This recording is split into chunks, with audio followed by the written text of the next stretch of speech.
ce dont je voudrais parler, c'est de l'unité nationale. Mais avant, je souhaiterais faire une petite observation par rapport à l'organisation. L'unité nationale, c'est quelque chose d'extrêmement important. Si nous piétinons jusqu'à aujourd'hui, c'est parce qu'en fait, elle n'existe pas, en vérité. On la galvaude, elle est sur toutes les bouches, mais dans la réalité, elle n'existe pas. Et ce que je reproche à ces assises-là, c'est qu'on a noyauté l'unité nationale parmi 25 autres thématiques. On a mis des thèmes qui n'ont rien à voir les uns avec les autres. Cela dit, pour en revenir à ce que je veux dire, quand je dis que l'unité nationale n'existe pas, je demanderai à ceux qui applaudissent. C'est qu'il y a un déni mauritanien. Les applaudissements. Un déni mauritanien que j'appellerais le péché originel. Quelqu'un a tout à l'heure parlé du congrès d'Alec. Au moment de la fondation de ce pays, quand notre pays a accédé à l'indépendance, on a dit qu'on allait réhabiliter la culture mauritanienne, la culture arabe, et donc en fait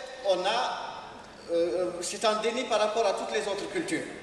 Et c'est cela que j'appelle le péché originel mauritanien, et c'est cela qui continue à nous hanter aujourd'hui.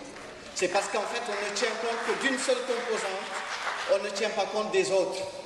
Et ça va en s'aggravant au fil des ans. Ça c'est une catastrophe nous filons plutôt vers la catastrophe si nous ne corrigeons pas cela. Et cela se ressent à travers tous les secteurs de la vie nationale, à travers les médias. On sait que, quelqu'un tout à l'heure a parlé des médias. Quand je prends les médias privés, exemple des médias privés, tous les médias privés ont été octroyés à une seule composante nationale. Quand on prend les médias nationaux, les langues nationales n'y ont pas de place, ou en tout cas une place assez marginale. Ça c'est extrêmement important. Il n'y a pas que cela. Quand on va à l'école, les langues nationales en sont exclues. Et une culture, une communauté ne peut exister d'abord qu'à travers sa langue.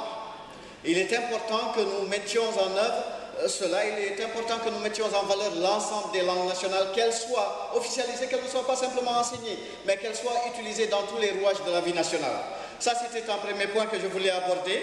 Et je veux dire que cette marginalisation-là ou cette exclusion-là, elle se voit à travers tous les secteurs de la vie nationale. Qu'on aille à l'armée, qu'on aille dans les écoles d'excellence, qu'on aille partout, une seule composante est privilégiée par rapport à toutes les autres, et ça, il faut le corriger si on veut véritablement avancer. Parce que sans unité nationale, il n'y aura jamais de développement économique. Pour que nous travaillions ce pays, il faut que nous nous sentions tous égaux dans ce pays. Et je voudrais évidemment que les rapporteurs tiennent compte de ce que je dis.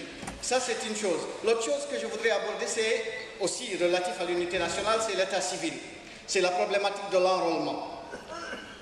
Nous savons tous que cet enrôlement-là, nous l'avons, en tout cas nous, en tant que touche pas à ma nationalité, puisque j'appartiens à ce mouvement-là, nous savons tous que cet enrôlement-là est discriminatoire, nous l'avons dénoncé. Nous avons dit qu'il est discriminatoire et raciste, et ça, c'est extrêmement dangereux. Une bonne partie des Noirs de Mauritanie aujourd'hui sont apatrides dans leur propre pays. Monsieur Dia, 50. Oui, d'accord, je vais essayer de me traduire tout à l'heure. Oui. Beaucoup de Mauritaniens sont apatrides dans leur propre pays. Nos compatriotes qui sont à l'étranger, en France en particulier ou ailleurs en Europe, beaucoup sont des S'il vous plaît, auto-traduisez-vous, s'il vous plaît. D'accord, bon, je vais me traduire, mais en polar, je vais simplement dire non, c'est pas ce qu'on avait convenu. Pour que le rapporteur puisse comprendre ce que vous avez dit, il faut qu'on lui traduise ça en arabe. Si vous pouvez traduire en arabe, s'il vous plaît. Non, je ne peux pas traduire en arabe, mais le rapporteur a compris ce que j'ai dit puisque j'ai parlé français. Je vais prendre 2 minutes pour parler polar. Ce que je veux dire,